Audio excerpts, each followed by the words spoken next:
A lot better mood than I was, not in the off season, but this time last year. A lot better mood, and it's for all the right reasons. So I'm ready to get going here.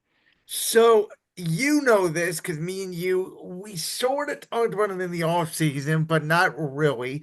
I think you gave me credit because in August, well, really July, and then in August, I sit down and I use every weekend of my time and I use all my spare time and I sit there and I break down all 200 and something 80 games of the 2024 NFL season, including the postseason.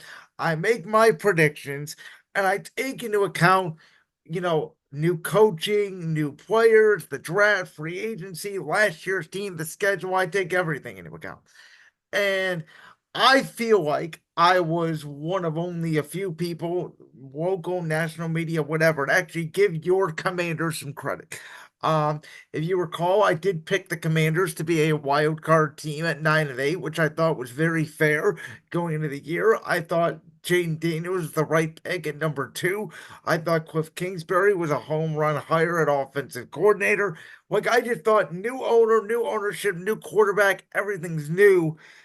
I said I thought you guys could be the Houston Texans of this year. And it's turned out to be that way. Obviously, as we're sitting here today recording before the week 10 matchups, the Commanders are 6-2. Just obviously, Philadelphia has played one less game because of the bye week. But Austin, I guess, I know are you surprised? Like, I know you had high expectations for this team, but how surprised are you they're doing this well this early? Um, I'll correct you on one thing. We're 7-2. You, Okay, you thank you. missed a game Yep. on us, but Okay.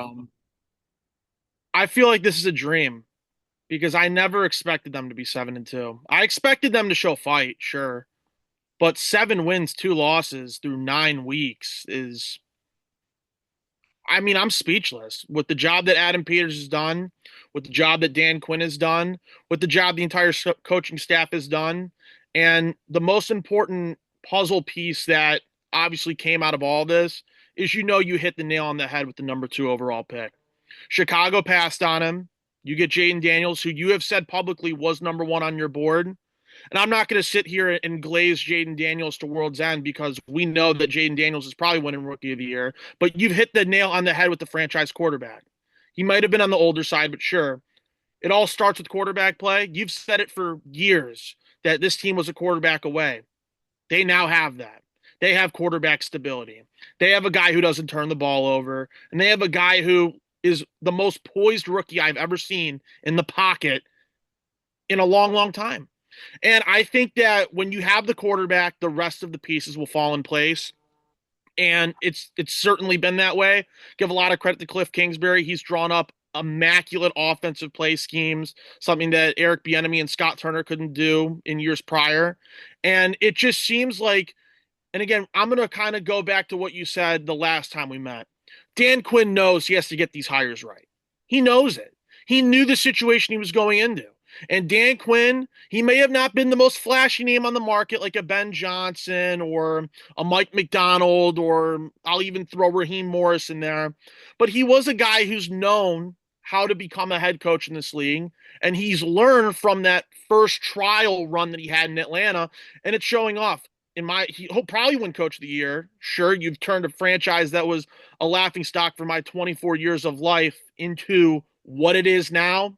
But this is fantastic. I couldn't have. I'm just honestly, I'm along with the ride. However, this season ends, it's already been a success. You've almost doubled your win total from last year. You're practically a shoo-in unless you collapse the rest of the season. So I've been very pleased and I am excited for, and this isn't even the final product. I'm excited for what's here to come. And correct me if I'm wrong, I believe Washington's over under was 6.5. Six and a And half. They were the yeah, first team to hit that over under total on the year. yeah, and I had them at 6.5. A lot of my over unders, I had Washington at over. Like I said, I had them at 9 wins. Um, so and like you said, we talked about going into the year. My philosophy that I would prefer personally an offensive coach over a defensive coach. But I think what we have seen is you could have a defensive coach, D'Amico Ryans, Raheem Morris, even Sean McDermott in Buffalo. But if you're going to have a defensive minded coach with a superstar quarterback, like obviously Brady had all those years, Belichick in New England, you have to have a superstar offensive coordinator behind it. And then, what happens to the quarterback if that offensive coordinator leaves? So we covered Washington a little bit. I'm very interested to hear what you have to say about my team, the Philadelphia Eagles, because started off a little bit rocky. Last few weeks they have picked it up. Obviously, the Jacksonville game, I don't know what to make of it. I don't know what happened in that second half. That Saquon Barkley fumble, no fumble, seemed to really turn the momentum in that game. But for everybody that harps on Nick Sirianni and harps on the Eagles and say they're not playing up to their potential and this and that, as a fan, and I know you imagine my takeaway from it is okay, but we're also arguably a Saquon Barkley drop away from being 7-1. Yeah, the games that I've seen with Philadelphia this year, it's obviously you had the struggles out the gate, and obviously you've picked it up. But I guess the one thing that I'm going to hammer home with the Philadelphia Eagles, and it's just kind of the reality of it, is how are you going to handle divisional play? Because we haven't really played divisional teams at all. Like as a collective division, We we have both not beat up really. on the Giants. Like the That's it. Giants, I that's mean, two free wins. We know that. We knew Saquon was going to go in there and absolutely destroy them, and that's what happened. But I want to see how you guys play against Dallas, and we've said it for a couple of years now. Washington and Philadelphia, they have had battles. It is a every game two-headed. comes down to what seems like a play or two. Yeah, it's this is this year, okay? Philadelphia, Washington, they're two Rams, they're going at each other. Because it's a two-team race at the end of this right now. I think Dallas is done. Yeah, They're no, not I agree. winning the division. And we both knew the Giants were dead before the season started. So I I'm very interested to see how we match up against you guys because I believe our defense has been better each and every week. Credit to Dan Quinn, credit to the secondary coach Tommy Donatello, credit to Dan Quinn because you have made a defense that was so putrid and so horrific to watch as a product into something at least serviceable right now. And Yes. I know we're recording this, but if I get the text that Marshon Lattimore gets traded to Washington, buckle in because I think that I'm going to hold my reservations for what I really feel about this Washington team going forward. But I think that it would be a very good end of the season race between Philadelphia and Washington if they go ahead and get a cornerback, which I think they're going to in the next couple hours. So let me ask you this from an outside perspective, because like I just told you, everybody in Philadelphia every week basically says, I don't care if we win. I want Nick Sirianni gone, yada, yada, yada. So I feel like I'm the only person in Philadelphia that defends Nick Sirianni. And, I've said about Sirianni, I feel like it's a little bit unfair because, yes, he does go for two a lot. And yes, he's flamboyant. And yes, he can be a little bit too over aggressive at times. But also, you know who else is? The Detroit Lions head coach, Dan Campbell. I literally feel like they're the same exact coach. Just everybody loves Dan Campbell because he says he's going to bite off kneecaps. And because I think Philadelphia lost 5 out of their 6 games last year, nobody could figure out why. It's sort of just been placed on Sirianni. But I just feel like it's a double standard of like, this guy's the best coach ever and this guy's a clown when I feel like they coach the exact same way. I think that I think that Sirianni's a clown. I'm just going to be straight up and forward with you, and I don't say that because I'm a fan of a team in division. You can't be jawing at fans on the sideline By the way, I don't and know if you jawing. saw. Well, You can't be doing that. well, Like, I there's don't just know a if you fine line. saw the Reddit post from the fan, saying that he was the one that was showing at Sirianni. He said he loved it. He said he wasn't taking personal shots at him at all. I just think that not everything you see on the internet you can believe, and Good point. regardless, this is just me. Everyone likes Dan Quinn because Dan Quinn's not the one to jaw. He's like the motivator, right?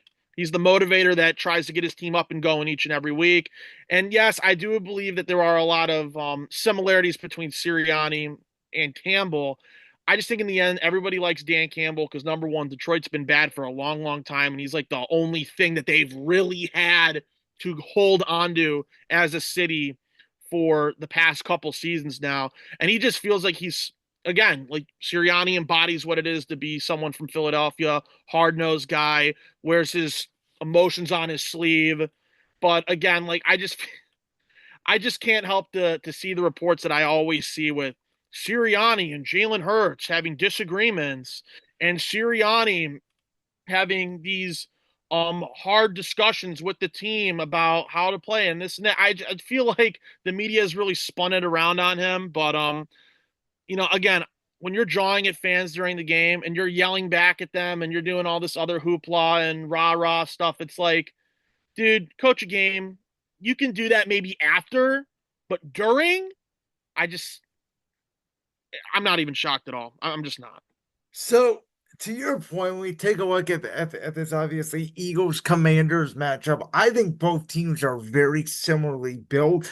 I think Jayden Daniels this year has been better than Hurts, though Hurts has been better the last few weeks, but I would give the nod to Daniels this year.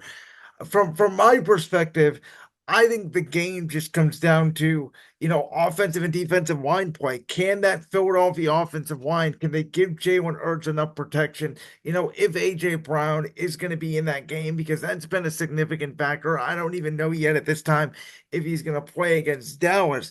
But I think it comes down to, Washington's defensive front. They may have lost a few pieces, at the end of last year when they sold off at the deadline, but it's been a very good front this year. It's going to come down to what pressure on that defensive line can get on these offensive lines because both secondaries, I'd give Philadelphia a little bit of advantage over Washington as of this time without knowing of the Marshon Lattimore situation. But both secondaries aren't great per se. Oh yeah, no, I definitely agree with you. I think that Philadelphia has a way better secondary, absolutely. Um, Barring anything that happens today at the deadline, I don't know yet.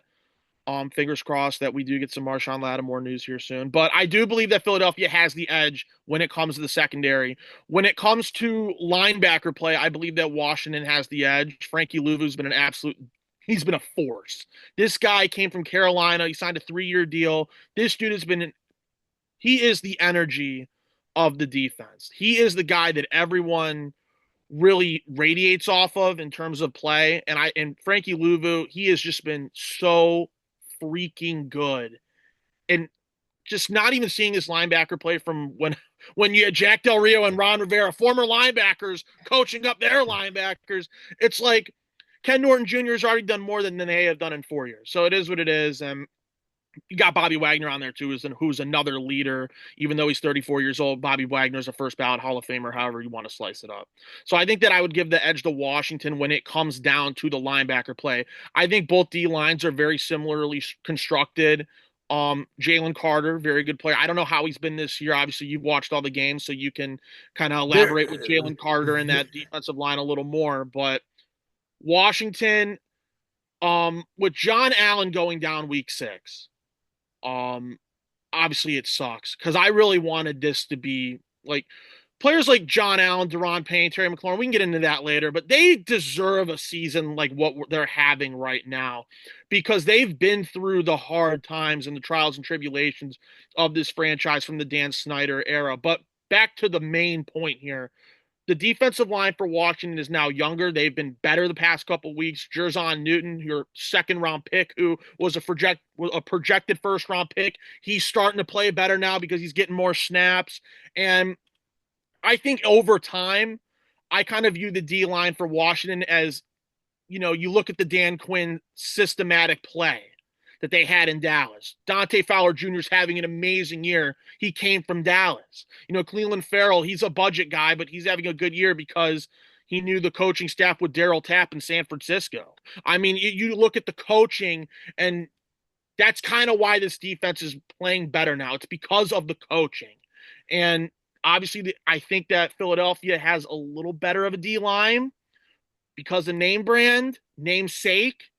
But I think when you look at the coaching staffs, I just think the coaching for Washington's defense is better than Philadelphia's. And that's why I think that both those defenses are really similar. And for Thursday Night Football in 2 weeks, we're going to find out who ends up winning a really, really close and gritty game. So speaking of that, that was gonna be my next question. I feel like the game is, like a 27-24. Whoever has the ball last now, I've been telling people this, Austin, and people don't believe me anymore for whatever reason, but the data is there. I don't know if you noticed it this year, but home field advantage does not matter as much anymore. You used to get 2, 3 points. Now, I mean, barely it's a point. I mean, I am taking usually in every game the better quarterback. And if the rosters are similar or if the quarterback play is similar, whoever does that is gonna win the game. So the way I look at it, I think these two teams will probably split. My guess is we probably get this one. You guys probably get the one week 16 in the NFC East. And, I think the way I sort of feel like it right now, it sort of feels like that this is going to come down to, like you alluded to, division tiebreakers between who gets those wins over Dallas, essentially, for the NFC East crown. Yeah, I agree with you. I think that as much as I want to sit here and preach to you, Washington is now in a position where they can win anywhere, anytime, any game. I think that with Philadelphia, they are going to split. The question is, however, is how are they going to split? Because I think I don't want to, go to week 10 and before we start talking about like week 10 and all that. But if Washington comes out of that Pittsburgh game this week, gritty, close win at home, then yeah, I can believe on a short week that they lose to Philadelphia.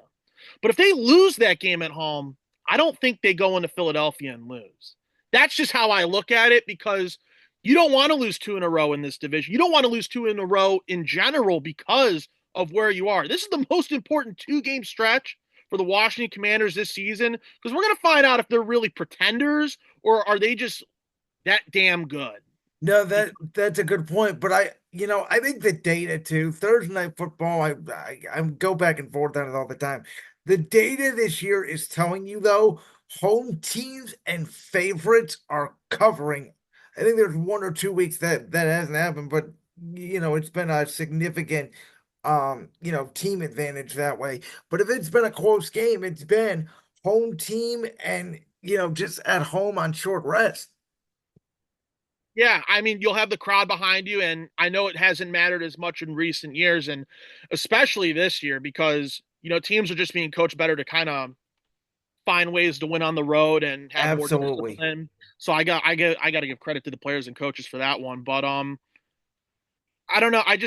When we talk about these two teams in particular with Washington and Philadelphia, we've both seen how close these games have been, no matter where they're at. Like the Monday night game in 2022.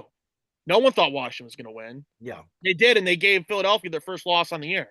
And then, last year's Philadelphia game, go to overtime. Jahan Dotson, now an Eagle, um, gets the Who has game. not done anything, by the way, outside of his one catch last week against Jacksonville, which is an incredible catch. It's literally the first time I remember him catching a ball all year. Yeah, thank you, Howie Roseman. We appreciate the third round pick. Yeah, But at the end of the day, like the both of these teams have really battled, and like with Philadelphia, like I think Philadelphia can easily win the game in Washington because like I know, those Philly fans travel and it's only 2.5 hours away. They'll make the trip. They'll try and make it an Eagles home game as much as they possibly can. I think it'd be a little tougher this year because, Washington fans are actually going to these games now and supporting their team because the product's that good. But yeah, I want to see how Washington does against Pittsburgh. If Pittsburgh gives them a battle and, Washington wins by a field goal, I easily see Philadelphia winning on Thursday. If Washington loses that game to Pittsburgh, I think that they're going to go into Philadelphia and win because I'm that confident that you already said it earlier, and I agree with you. Jayden Daniels is the best quarterback in the division as of how they have played this year. You cannot sit here and tell me that Jalen Hurts has been better because I refuse to believe that with what I've seen. And this might be a hot take. I've been getting burned for this, but I think Jayden Daniels is already a top 10 quarterback in the league. He's in that 8 to 10 range. Well, A lot of people have obviously, I him have top to think about 15 that. I don't, off the top of my head, obviously, Mahomes, Allen, Burrow, Lamar, easily. four right there. Um, I think I Herbert for sure. Herbert's in there. That's five. Yep. Jared Goff. I would I put think Goff in the top 10 I easily. think absolutely that's six. Would you give Stroud a nod? The way he's been playing this year, I think it's A fringe? Because I know Dak fell out of the top 10 for me. He for has not had it. sure. For sure. No, but I think this year, the way they've been playing, is Jayden seven. I had him 8 to 10. I kind of gave the Stroud nod at 7 because I think that with Stroud, it's like that offensive line has not been good. They have been beat up. They just lost Keon Green or Kenyon Green for the year. I mean, that offensive line has really struggled. And I know that, they didn't have Nico Collins and they just lost Stephon Diggs and they only got Tank Dell now. But I think for what CJ Stroud has kind of had to do with that team, I think he's doing a little more than asked at this moment, given on how they're built with some of the personnel. I would probably put Stroud anywhere from 7 to 10. That's just my personal opinion, but obviously everyone each their own. Let me ask you a quick question about Washington, just in general. Because I don't know the answer to this. Obviously, you mentioned people are going to the stadium, and I've seen pictures and videos of your stadium. It's not a great stadium. So I wanted to ask, are there plans from new ownership to build a new stadium? And do you know, would it be in the same location? Would it be, farther out, closer downtown? Where is the stadium? So there was a lot of chatter in the offseason about going back to the old RFK site in Washington, D.C. The problem is though, and this is the only issue, that I cannot stand this because it only happens in Washington, D.C. Obviously Washington D.C. is the capital of the entire country, so you have all these congressmen and congresswomen having their say with federal land. Yeah. And is it a good area with the federal land to put a stadium there? Is it going to harm the environment? I mean, there's so many external factors. And then you had a Montana senator who was backing the old Washington Redskins. He's like, you can't build a stadium here unless you honor Blackie Wetzel and the Blackfoot tribe. And it's like, there's a lot of external stuff, and Washington will have to abide by that. At the end of the day, I really do think Josh Harris is going to try to move the team back to that specific location. You want to have it be as close as you can to the area. Now, with Northwest Stadium in Prince County, Maryland, or Prince George County, Maryland, you can try and build a new stadium on that property, but the biggest issue is travel. How, like, if you're a fan in Virginia, you have to drive all the way to Maryland to watch your team play. Like, I get for the people in Maryland, they like it, but like, you're as much as I hate to say it, you're the second team in that state because you Yeah. have Baltimore. I don't think you really want to stay in Maryland and be the second team. You want to you want to try and move it back to DC. They did buy land in Virginia to build. They have not done anything with that yet. It's going to be a bidding war, but I think in the end, when this lease is up in 2028, 2029, they are going to move this team back to DC. I think we're going to hear some news in probably a year or two. Sorry, everyone. Yes. I gotta quit that. There's a live reaction. I think Marshon Lattimore is a member of the Washington Commanders. Marshon Lattimore, everyone, is coming to DC. You love to see it. You can clip that for your viewers. I don't care. You just got your cornerback one. Let's go. Okay, so let's just continue. I'll chop out whatever I was just gonna ask you. Let's talk about it. Okay, instant reaction. Gather yourself here. Yeah, I am. I'm ready. Go ahead. If you got something to ask me, go ahead. I am loving this. You needed secondary help. You got it. He's in his prime, and I love my Ohio State Buckeyes as much as the next man. Anytime I see an Ohio State Buckeye go to my favorite team, as a bunch of other Buckeyes fans are with their teams, they love it. This is an amazing trade. They made the push. Adam Peters has now realized as a GM that you are in a window. You have a rookie quarterback on a rookie deal who is a top 10 quarterback in my estimation in this league. You have to make a push. They have now done that. Benjamin St. Juste is probably a wide receiver two, not a wide receiver two, cornerback two now. Mikey Sanders still has been a great slot corner this year. Quan Martin's been good. This team has been coached very well. And now you just added a bona fide star to your secondary, which was the worst unit left on that defense to kind of help.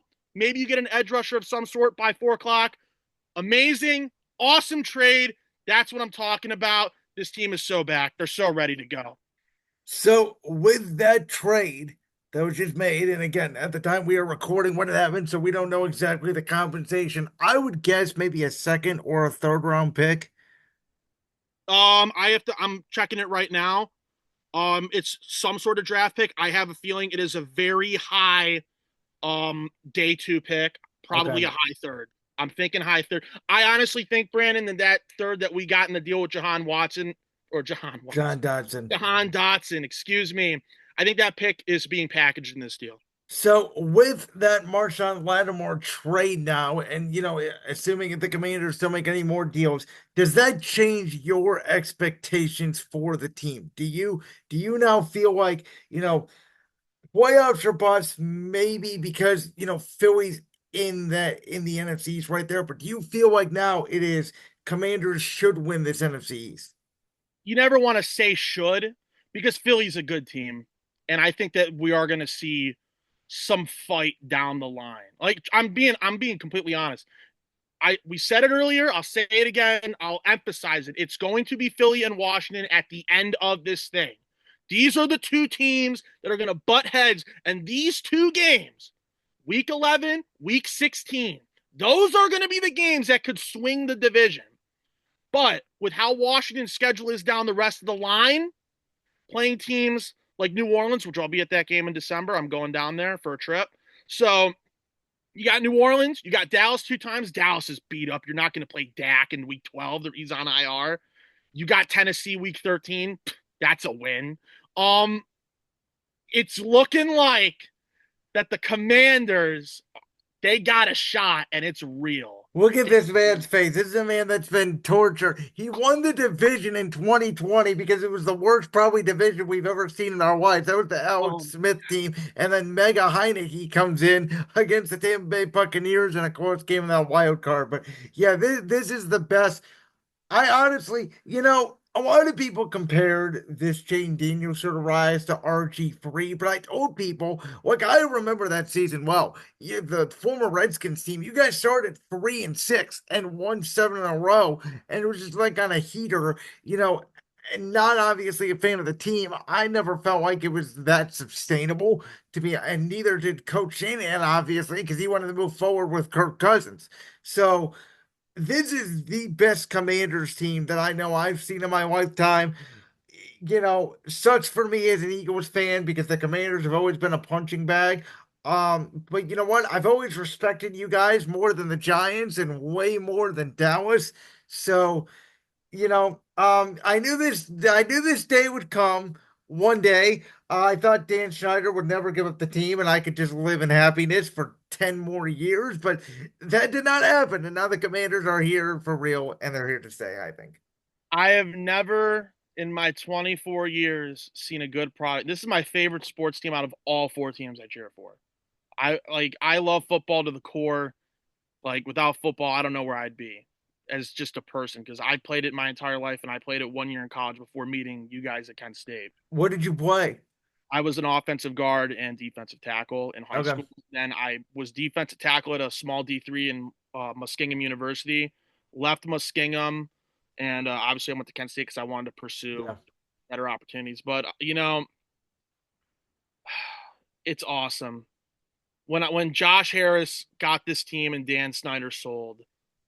I was, I mean, tears of joy were like running down my face because I never thought I'd see the day. I thought I'd have to wait for an owner to die.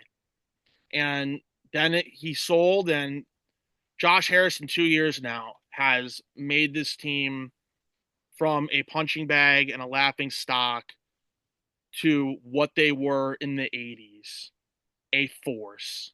And I All right. think, and this is only the start. This isn't even the final product. Like that clip from the Brands World podcast? If so, make sure you go down there and hit that subscribe button. While you're down there hitting the subscribe button, make sure to also hit the notification bell so you never miss another upload. And make sure you check out all the other clips from the Brands World podcast right here on YouTube.